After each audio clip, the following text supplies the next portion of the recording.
Hello po sa inyong lahat mga kabarya. Nandito na naman po ako si Pinoy Coin Hunter para atin pong pag-usapan ang tungkol dito sa isang lumang barya na 1903 Filipinas 50 centavos old coin. Ito po ay binebenta ng isang online seller at atin pong alamin kung magkano ang kanyang presyo dito.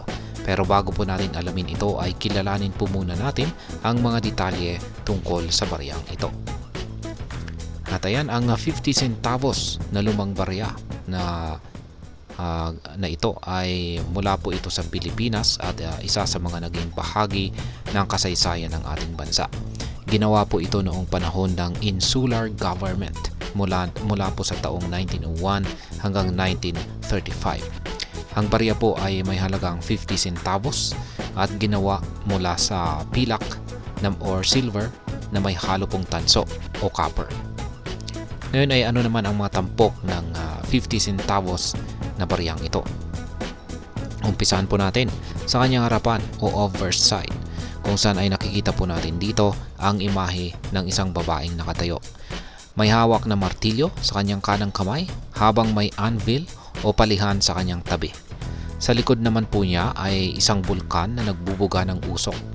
Ang inscription dito ay 50 centavos at Filipinas. Ito po ay dinisenyo ni Milicio Figueroa. Ayan, si Milicio Figueroa. Ang likod o reverse naman ng barya na ito, yan ay yan po. At nakikita naman po natin dito ang imahe ng isang agila na nakabuka ang mga pakpak sa ibabaw ng isang kalasag or shield.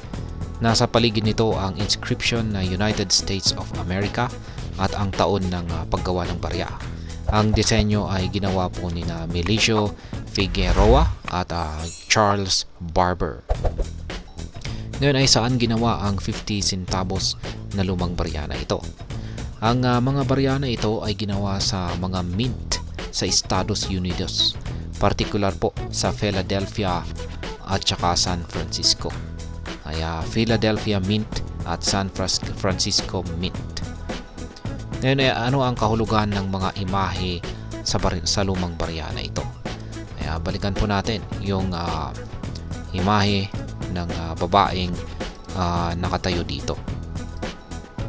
At ayan, ang babae na nasa harapan or overside ng barya na ito ay sumisimbolo po ito sa kalayaan at kasipagan ng mga Pilipino. Ang martilyo at anvil naman ay nagpapakita ng kahalagahan ng industriya at paggawa.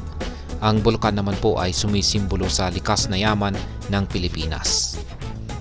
Ngayon ay dito naman sa kanyang reverse side, ayan, kung saan ay meron naman pong imahe ng isang agila, ay sumisimbolo naman po ito sa kapangyarihan ng Estados Unidos na noon ay may kontrol dito sa ating bansa.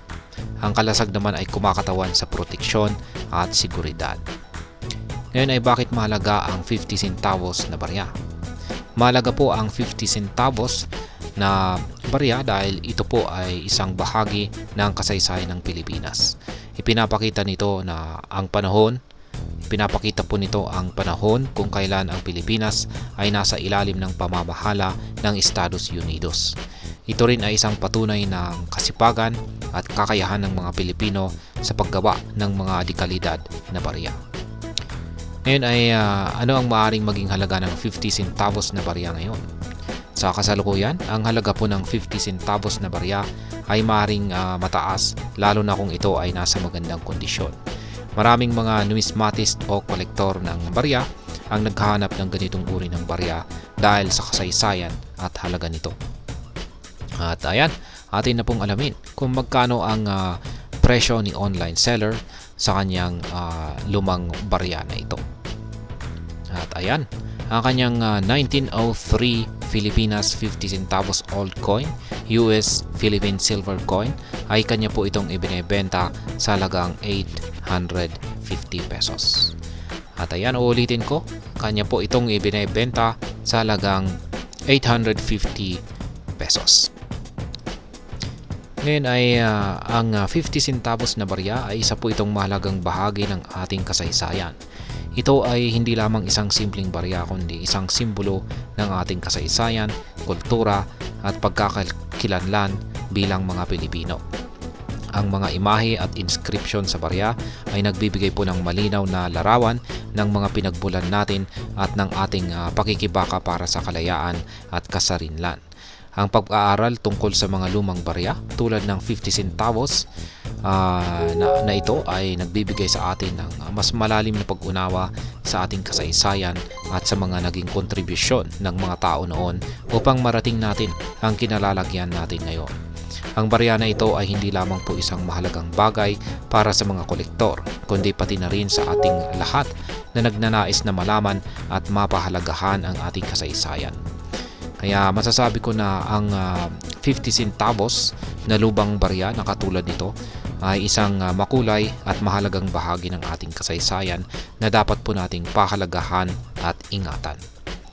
At ayan, marami pong salamat sa panunood. Ingat po tayo lagi at God bless po sa ating lahat.